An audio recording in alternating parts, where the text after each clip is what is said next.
Gave somebody else my pen. Works. I don't know what that was.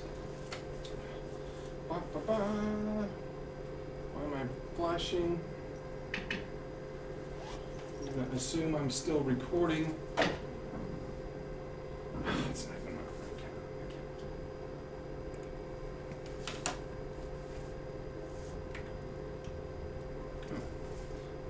Maybe it's got saved. What's the chance? Yay! Okay, so things you guys should have gotten done is these first two assignments here on, which really the intro to hard drives. So you should have done this and did the article. I graded yours. Maybe you guys did yours later. I didn't submit mine until last class. Oh. I just had to finish the work side. Okay. I didn't have time last class to look at it again, so I looked at yours and graded yours. Didn't I? Was it yours? Was it yours? I graded somebody's. Oh no, I graded your other thing that you sent me. That's right, I didn't grade them. Okay. I don't remember. So I probably didn't. That's an online paper submission deal that you guys were supposed to do. The hard drive thing here is a book that has all the information about hard drives. You guys were supposed to spend the rest of the time reading through that. So really that, you're not going to get all that done on day one. And then the other ones that are comparing stuff. So we're going to look at this as kind of day one in hard drives, even though you guys have already done a bunch of reading and stuff. But we're going to kind of look at it that way. So hard drives can be abbreviated HD or HDD. Our objective today is to understand hard drives and how we use them in the PC and kind of get as far as we can in the hard drive lesson. So, first of all, there were two kinds of hard drives that we talked about connecting. What were the two kinds that we talked about connecting? And really, let me caveat, okay? No matter what one we're talking about, a hard drive exists of spinny disks with a head that moves back and forth across it, okay? So when we're talking about traditional hard drives, this is spinning at some RPM, or revolutions per minute, okay? And there are any number, depending on the hard drive, of actual disks in there, okay? Traditionally, or there's usually more than one. And then for each one of these drives that exist, we're looking at a cross section here, it writes to both the upper and lower, upper and lower, upper and lower. So this thing, this reading head, actually looks, this is a very rudimentary drawing. Mr. Poole, not artist, okay? It's actually got heads that go on the top and the bottom of each part of that drive, okay? So it's spinning them around at some revolution, and this thing has a actuator arm, and this thing goes back and forth kind of this way to give it access to this whole amount of space across here, and the data zips past it, okay? It's kind of how a hard drive works. So we talked about a couple ways that they get connected, okay? What were the two ways they get connected? SATA. Okay, one of them was SATA, and the other one was PATA, okay? So PATA came first. That's the way I always used to connect them, okay? They transferred at rates of 33, then 66, then 100, and then finally up to 133 megabytes per second, okay? Megabytes per second, megabytes per second, okay? And I say that because this is a megabyte, this is a megabit, right? So what's the difference? A byte is 8 bits, right? So that's a million of these, and a bit is that. There's a difference, okay? And so when you read about transfer rates, sometimes it talked about the newest SATA is 6 megabit per second, and sometimes you might read it as 600 megabytes per second, because they're really close to the same thing, okay? So when I'm talking here about it being 33, 66, 100, 133, I'm talking in megabytes. And then SATA now started at 150, went to 300, and now it's at 600 megabytes. And the connection sometimes will show as a 6 gigabit connection. So when you're looking at hard drives, you can see either one of those. These are the same speed hard drives. These are the same speed hard drives. And that's where SATA 1, SATA 2, and SATA 3, which you're all going to see, also going to see on your specs as you do your research project. You're also going to see those, okay? So we started out with PATA. PATA, for all intents and purposes, I have some PATA drives for archival reasons. They don't really exist anymore. It's hard to find one because they suck, right? The fastest one, which by the way, there weren't many of these, most of them went at 100, okay? But the fastest one is not as fast as the slowest SATA drive.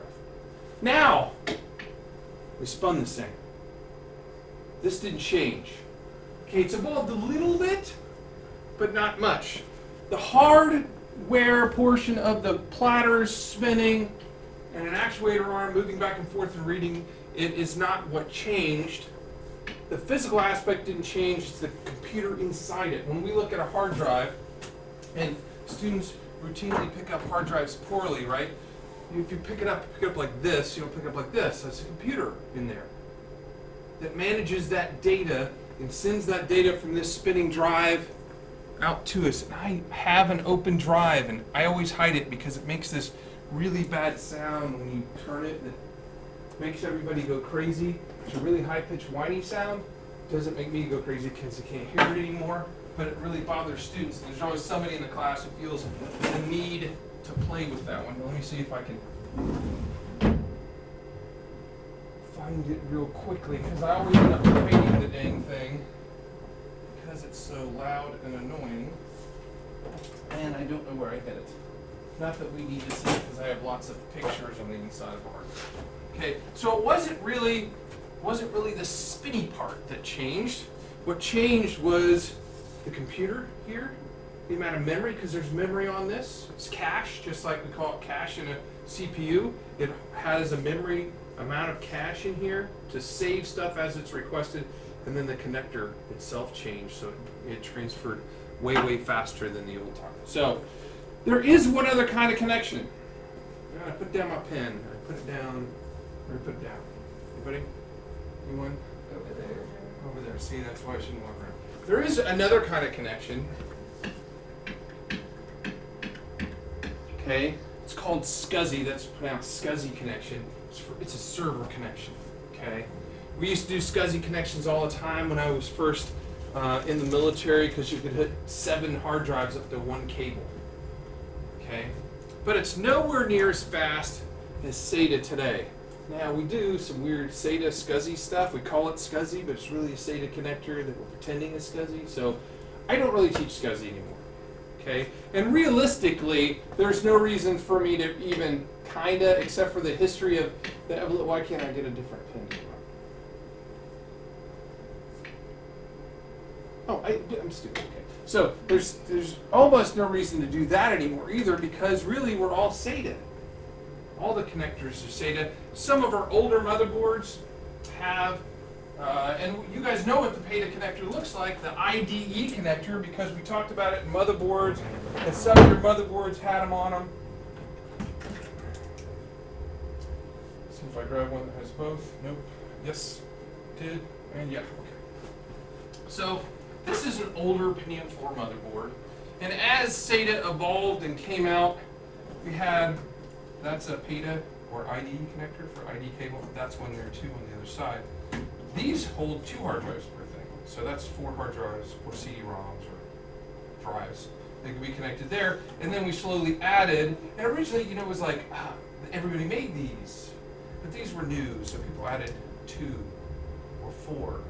My son has one that only has 2 connectors on it. I finally upgraded him at home, because I couldn't get IDE hard drives, and I only had 2 of these, and one of them went to a CD-ROM or DVD, and the other went to a hard drive. I couldn't add it. So they slowly added, and now you have ones that have maybe 10 SATA ports, and the IDE ones have totally gone away. IDE hard drives were harder to connect. They were kind of confusing sometimes, because there was a whole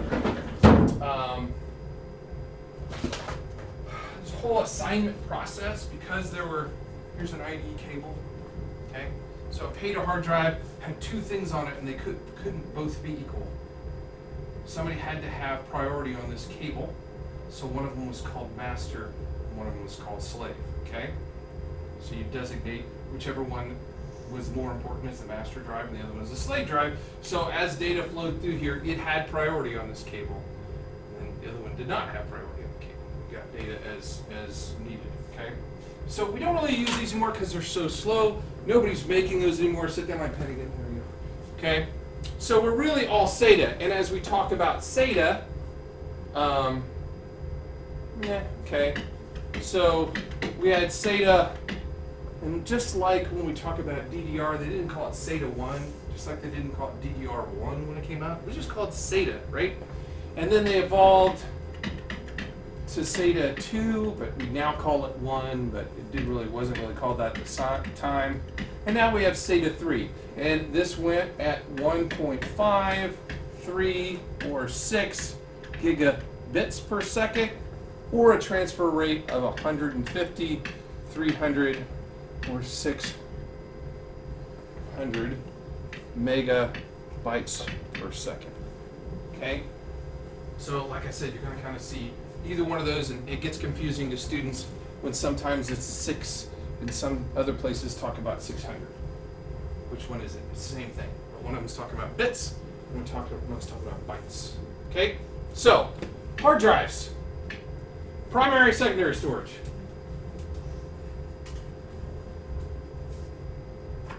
Secondary. Yeah, you are correct, sir. So hard drives are always secondary storage. What's primary storage? What? CPU? RAM and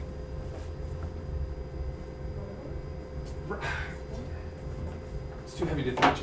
RAM and related to what you just said? CPU? Keep saying next word. Cache, right. So primary CPU cache and RAM, secondary is your hard drive. So this is secondary storage.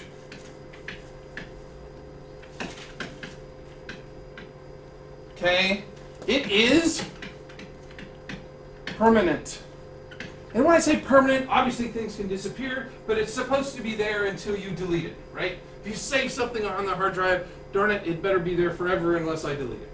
Now, there is what's called data decay on all devices. Okay, people think CD-ROMs, they can put data on it and it will last on a burnt CD-ROM forever. That is not true. There's data decay. Eventually, you won't be able to read that CD-ROM anymore. Okay? Just like if you put something on a hard drive, eventually you won't be able to read that data anymore. Okay, it's magnetically written to that hard drive. Now, how long is it? I don't know. I think you'll be dead, right? But if you put it on a hard drive and stuck it in a hole and said this is for posterity, they'll get it 300 years from now. They may not be able to read it in 300 years. Okay, definitely not a CD. I think that's like, I think I read one time it's like 30 years that a CD definitely will hold data in before it starts decaying. So CDs aren't forever. So if you buy a music CD today, when you're a grandpa and you let your son play it, or your great-grandson, they may not be able to play the CD if they still have CDs, which I have. Anyway, so when we say permanent, I say a caveat on that. So it's secondary storage and it's permanent. But that's to the OS, right? It's secondary to the OS. To us, it is primary. Not to be confusing, right? That's where our big mother load gets stored. Our operating system, which controls the whole computer, is on some kind of secondary permanent storage. Now, it doesn't have to be a hard drive. It could be a CD-ROM. There are schools that have no hard drives. No hard drives on the workstations. Okay? I know one school, what they did is they made all the operating systems bootable from a CD-ROM. So you come in, you turn on your computer, it boots from that CD-ROM. You can get to your network drive, you can save on your network drive. There's no way to get a virus on a CD-ROM. No way possible. Something weird happens, Lane reboots, and it's a whole new PC again. Every single time. Okay? So all they do is kids come into the lab, they have permission to do anything. You can install a program, you can do anything. Now, how do you install a program when it's a CD-ROM? Well, it fakes it. Okay? So I can put the operating system on the CD-ROM and make a hard drive that's really just allocated memory. Okay? If I have 16 gig in my computer, I could take 4 of it and call it a C drive. And for all intents and that's what it does, for all intents and purposes, it looks like you've got a little 4 gig hard drive. And Lane could go and install a program, as long as it fit in 4 gig hard drive, and it would look like he installed it. And as soon as you rebooted the computer, the memory's erased and it's all new again. So students have the ability to install and do whatever they want to there to a limit to fit in whatever that fits in that drive, okay? But it's never really there. It's gone in a minute, which is why they have to save stuff to the network drive. So the operating system has to be on some secondary storage, but it doesn't mean it has to be hard drive. Traditionally it is. Okay, traditionally it's on a hard drive. And then obviously that's the biggest, most important thing. So usually it's on what we call the primary hard drive. In other words, the one that has priority to the motherboard when it boots. When we go to that boot order and we set the boot order, we tell the computer to go look in this drive first. I've got 3 drives on both of my computers back there, and BIOS knows which drive the operating system is supposed to be on. Okay. We also store other things on hard drives. What's the biggest other thing that we store on hard drives? Okay, I'm going to say that's number 3. Number 2, I'll give you a hint. We'll play Hangman.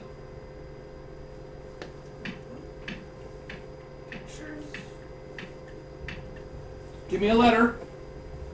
Come on, we're playing Hangman. A. Got an A. N. How are we going to do this? We got a head. There we go. We got a head. R.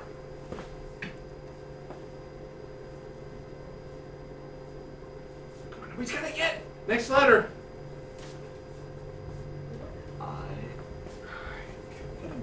Got a body hanging there.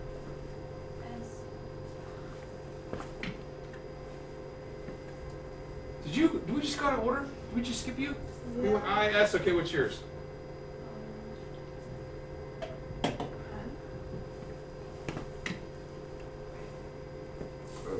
Programs, yeah! So, O-G-R-A-M, there we go. Programs, that's our next biggest thing, right? Because who cares about a file if I got no program to access the file? Because as we know from doing our install of Windows, unlike Ubuntu, when we're done with Windows, we got nothing, right?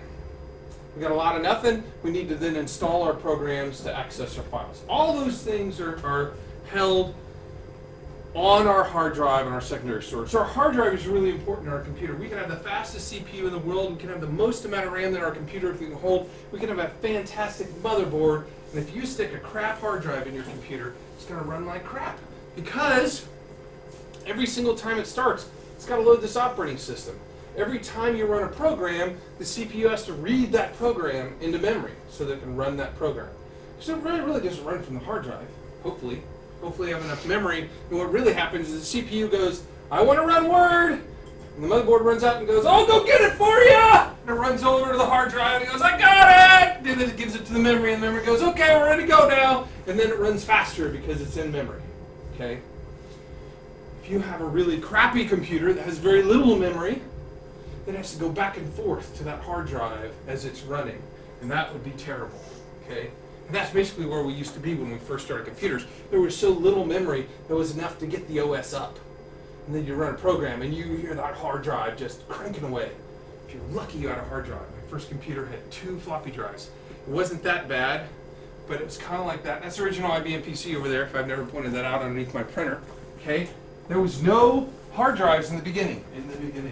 All there was floppy drives. So every single time you ran anything, it had this floppy. The reason it's called floppy because they were floppy. Okay? This is an old word processing program. PFS Write was awesome. Okay? But it would have to run from there. You see the red light come on, and you'd see the light come on, you hear, and that head's going across there reading everything as the program runs. Today, memory is so much less expensive that in a great system, the program loads to memory and stays there. Okay? And it makes your system run so much faster. But it's still got to load it, so we want to have a decent hard drive. So when we talk about hard drives, the first thing we talk about is the ability to transfer data across each cable, and that's where we get SATA 1, 2, and 3 connectors. Okay? So if we're going to go buy a drive, and we don't get, at this day and age, we don't get one that says it's SATA 3, or that says it does 6 gigabits per second, we're making a mistake. Because it's twice as fast as a SATA 2. They doubled in speed as they evolve. Double is a lot in any increment if it's double as fast. So as you look at those hard drives, first of all, you have to look at your motherboard. What kind of motherboard connections do you have? You didn't know about it then, right?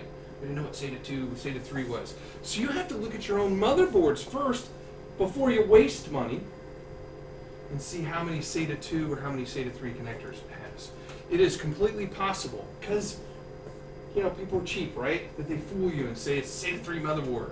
And then you've got a block of 8 SATA 3 and you've got 8 SATA 2s and 2 SATA 3s. So you have to look at your motherboard specs now as we go on to the next project and see what speed your connectors really are. Okay? Now, I've never seen one. Somebody's going to prove me wrong, but I've never seen one that wasn't backwards compatible. In other words, if you buy a SATA 3 drive, it will connect to a SATA 2 connector. It's not like you can't connect it. And in all reality, if the price was all equal, why would you ever buy a SATA 2 anyway? And I think anything new is going to be SATA 3. But just so you know, that's really talking about the transfer rate. It doesn't talk about the other rates that are out there, okay? So other rates that are out there, can you name one other rate that you guys found when you're reading about your stuff? Things that affected speed of a hard drive. Want to play Hangman again? I'm in Hangman mood. Let's see. Lane, give me a letter. Go with A again. A, okay, we got a head over here. Nobody can get, God, it's four-letter word. Hey, give me one. We just went with what? What did we just do? A? I should write those down here, shouldn't I? So that we know what we've guessed. Okay, Brooke, give me one. We're going counterclockwise. S. S, okay.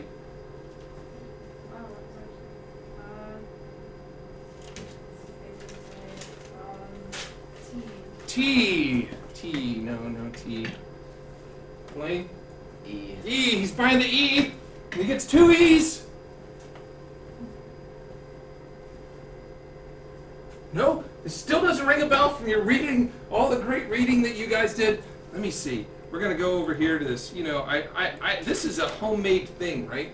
I went and did all this for you, really, so it wouldn't go away. So when we look at specifications, can you see that S word yet? Can you see S word? Your seek time, okay? So, it's how long it takes you to find it. Seek time is one of the most important things, okay? And these two things go together. That's why I put it together on the tab. Latency and seek time. Latency is how long does it take for the data to appear underneath the seeker head, and seek time is how long it actually takes to find it on the disks. Okay? They're both a factor of one another, and if you look down here on this table that I so nicely put in there for you, it lists some of the most common drive speeds. Okay, these are the drive speeds anymore. These are how fast a drive can rotate. Okay, so it can rotate at 5,400 revolutions per minute, 7,200 revolutions per minute, 10,000 or 15,000.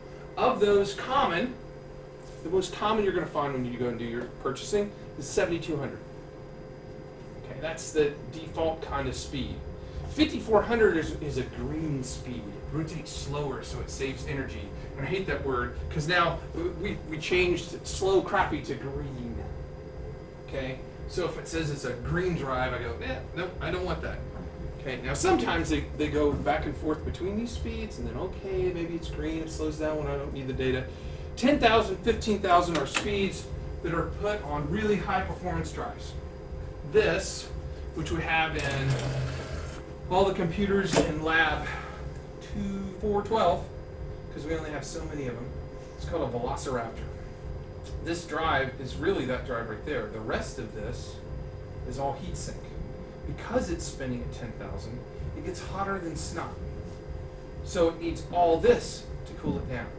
I can take out that drive and just use that drive right there. It's just the same SATA connector right there as it is right there. It just plugs in, take out those 4 screws, and you pull it out.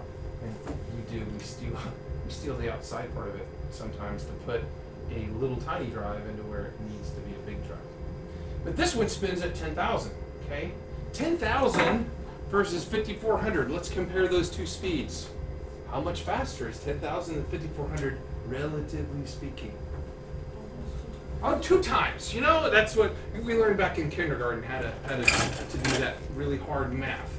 Okay, students, I'll ask that relatively speaking, they'll go, well, it's 1 point, no, relatively it's 2 times faster, right? And this is relatively 3 times faster. If it's spinning faster, do you think it gets the data faster? Well, look how yes, right?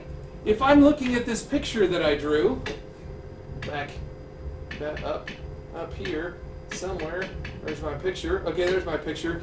And this data is spinning past it 2 or 3 times faster. Is it going to go under this head more often? Yeah, it's going to go past this head that reads it 2 to 3 times more often and quicker. So that latency, that time it takes before it gets underneath there, is smaller, and the seek time is smaller. It's going to find the data faster. That being said, if it's a SATA 2 drive, does the data come off of it any faster?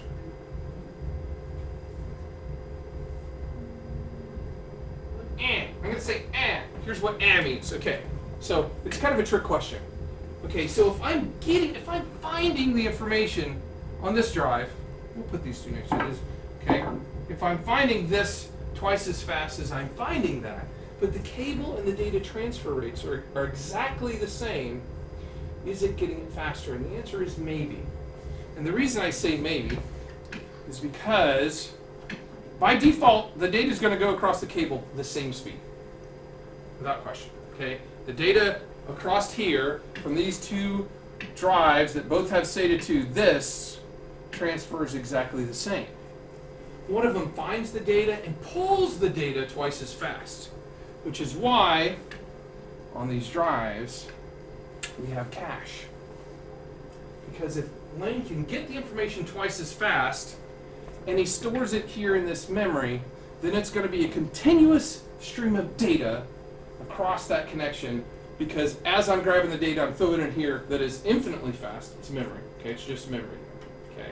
Whereas this one, if it's finding the data, it can't even get to it to fill up the cache. So realistically, this may be the same, but because it finds it faster, it's going to be more of a continuous stream of data, and it's definitely going to, the end result is a much faster drive. But just so you understand, the cable is the cable.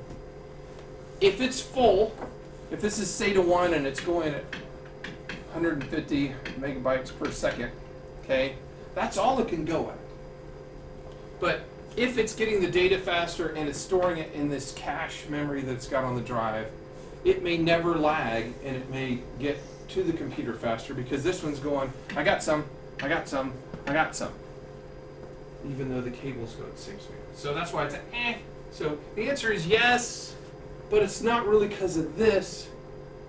Okay, it's because of the drive itself providing that data as a continuous stream of data. Okay, so when I'm looking at drives, one of the things that you're going to look at, and that's why I gave you all this great hard drive book that I spent so much time putting together for you, is that you're going to look at latency time and seek time, and that should be, it's not going to be on Newegg, it's not going to be on Tiger Direct, it's for sure not going to be on Amazon.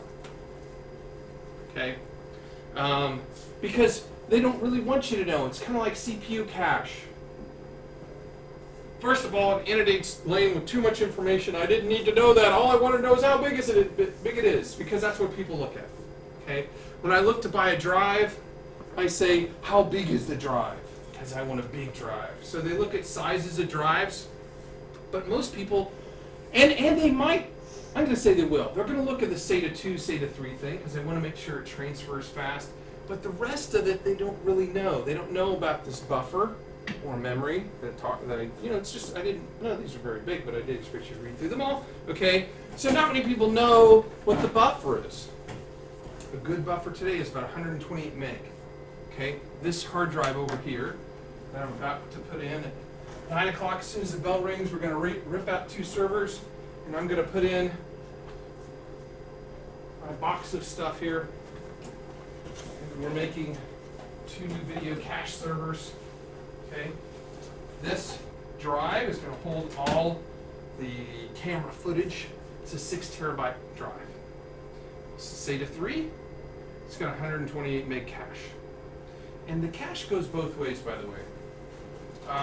Obviously, when the computer goes to write to, or the buffer, okay, when it goes to write to it, the CPU can provide a constant stream of data to that hard drive. The hard drive may or may not be able to write it as fast as, which is why it has write speeds and read speeds that you see on the specs. It may not be able to write as fast, so it needs to have that buffer in there, so it goes to the buffer and it writes it as it can. And there's a point where the buffer can be full, and it's saying, hold on, wait, I'm not caught up yet. Okay? And we actually saw that in some of our systems that we've got over in the middle school, that it was just at a wait state because it was waiting for its turn to write. So the memory buffer goes both ways. So we have speeds, and I'm going to go back to that just to show you. I don't have to write them down since I've got them on here. These speeds are important, and as you look at drives to compare them, okay, you're going to see probably the drives you're going to look at are going to be 7200. You could buy 5400. You could even buy 10,000, 15,000 are really, really expensive, okay, because they spin really, really fast. So those are some of those things. Look, average latency is down to 2 milliseconds. How long does it take to find the data on a 7200? It takes 5.9 to 9.1 milliseconds to find it, as opposed to 2.7 to 3.7. Okay, so it's going to find the information much, much faster. And when we're talking about all this stuff, we're talking about spinny hard drives, because you guys watch the video on solid states too, right? Solid state, you're going to see IOPS. You're not going to see any of these things in a solid state specification. There is no spinning, okay? So there is no latency, and there is no seek time. Lane's a solid state drive. He just it's in memory. It's all in his head. When you ask him for information, he just gives it to you. You don't have to go find it. He's not an encyclopedia. You don't have to go look it up. Think of a hard drive as an encyclopedia. All the information's there. I got to go look it up. And think of solid state drive as Lane's big cranium. It's just in there, and he just spits that information. What's 2 plus 2? 4! Ooh, I know the answer, okay? Solid state drive, just give it back. They still have the same cables. They still transfer at the same speed. So once it's found the data on this 10,000 RPM drive, it's not going to be that much slower. It is, but it's not going to that much slower compared to a solid state. But the solid state just, boom, you ask for data and it's coming across the cable right then. Okay, so you're not going to see these numbers. You are going to see these numbers, and they're going to be phenomenally higher. Phenomenally. So when you look to compare a solid state drive with a spinny drive, okay, and solid state is just a bunch of memory configured inside a little case. Okay, so these. Okay, so this looks like a hard drive, right? Ooh, it looks just like a hard drive. Really, look at Mr. Poole's on it. So it's really a solid state drive inside of there. Okay, all this is memory. There's no spinning components inside here at all. Okay, this is 120 gig solid state drive. And what we traditionally do, if we're trying to make things really fast, is we put those things that we want to read really, really fast in a solid state. So these new servers are going to they're each going to get one solid state drive for the operating system. And they're going to get another solid state drive for the cache as the program's running and it's saving the video of you guys being hooligans in the hallway. It saves it to there, and then it slowly transfers it to this 6 terabyte drive so that we can have months of watching hooligans in the hallway. Okay? So that's why we use solid state drives, because they're so much thinking faster. In fact, I'm gonna pop over to a solid state drive and we'll look at the IOPS of a solid state drive. We'll look at the other of that one, Samsung 120. That is an Evo 850 Pro. See if we can find the specs of that. This is not the place. This is the place where I bought it, but okay, let's go there. Okay, it's 120 gig. It's SATA 3. Let's see if we can find the.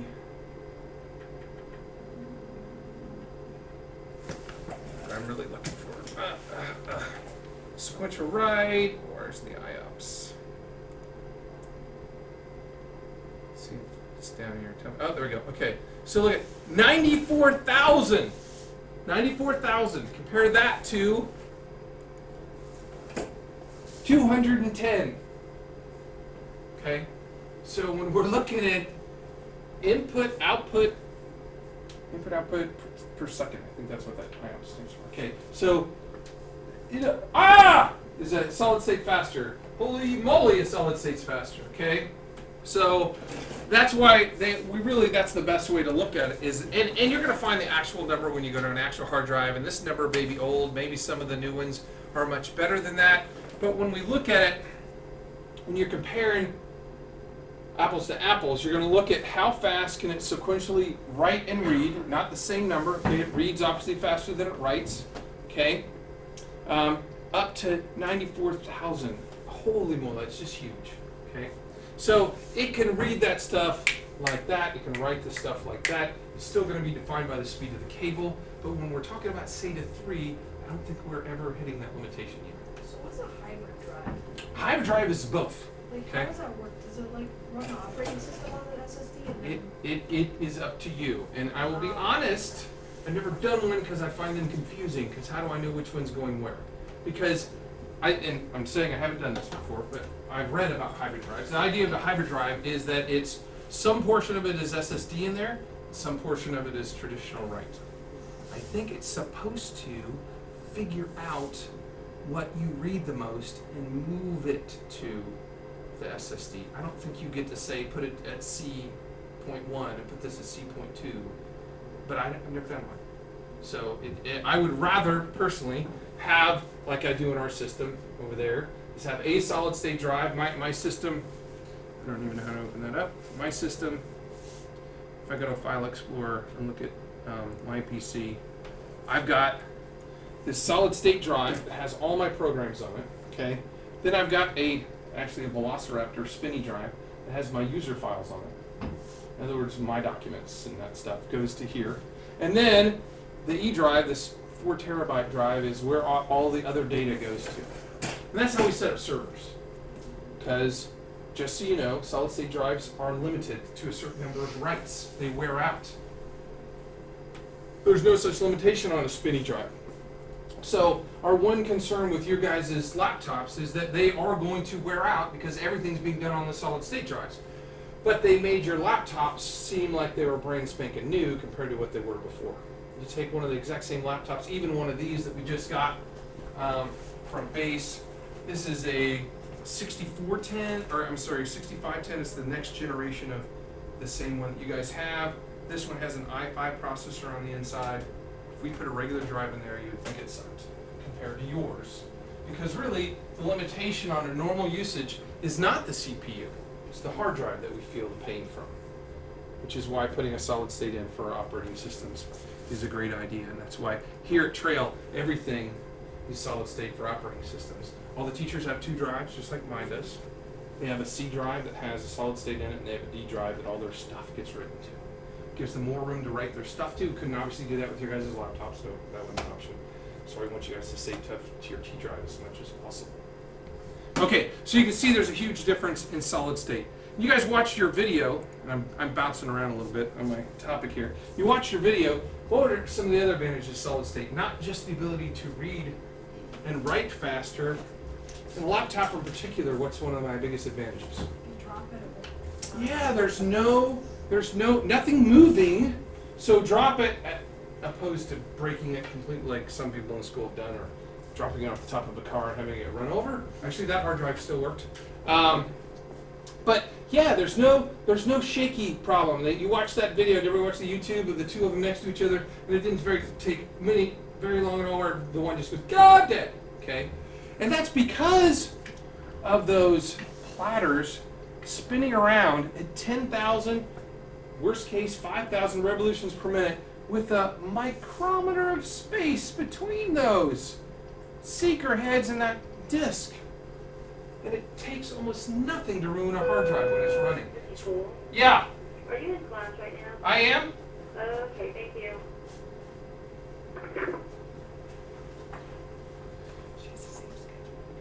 Anyway, so it doesn't take much for this space to go away, which is why one of the things I really wanted to go to solid states for, spend the money for, is because most people don't understand that laptops are not meant to be moved while running. Okay? A lot of people have hard drives that are spinning in their laptops. And the worst thing that users do is they go and they close the lid, throw it in their bag, and they walk on. And that thing is still spinning. There's no break. If it was spinning at 7,000 RPM and you close the lid and throw it in your bag, it's still spinning at 7,000 RPM, probably for the next 5 minutes. Maybe you don't even have it set to turn off and it keeps going as you're walking around with your bag and you throw it in the back of your car. And then you wonder why your hard drive's screwed up. Because it's still going. And if you've ever picked up a hard drive while it's spinning, we'll do an experiment. Come on, let's come over to my desk. We're going to do an experiment over here. Let's see. It's not good on this hard drive. So this is an external hard drive bay.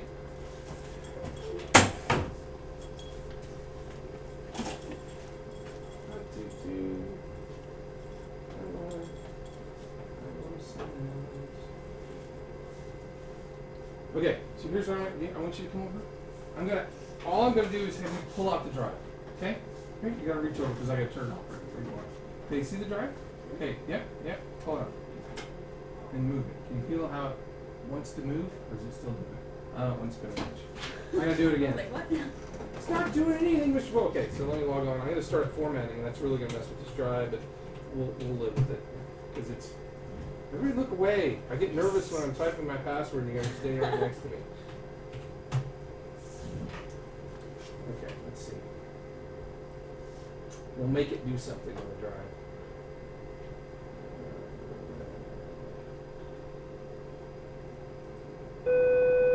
Yes. Hey Brian. Yeah. Sorry to bother you, but we're having some Wi-Fi issues down here in the band room. Okay, you're unplugged. And I'm in the middle of a class right now. Okay. Check your connection because it shows that you're unplugged. Unplug like my actual cord connection? The Wi-Fi. Okay. Unplug it from the wall, leave it unplugged for a minute, and then plug it back in and make sure it's securely plugged in. Okay, we'll do. Okay. Okay.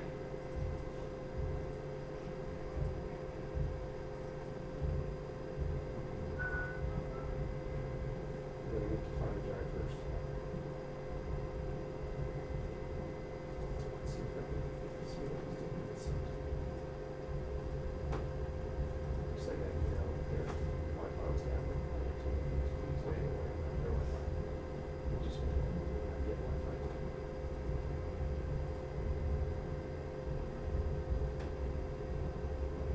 Okay, where's the new drive? There it is. Healthy, foreign. Sure.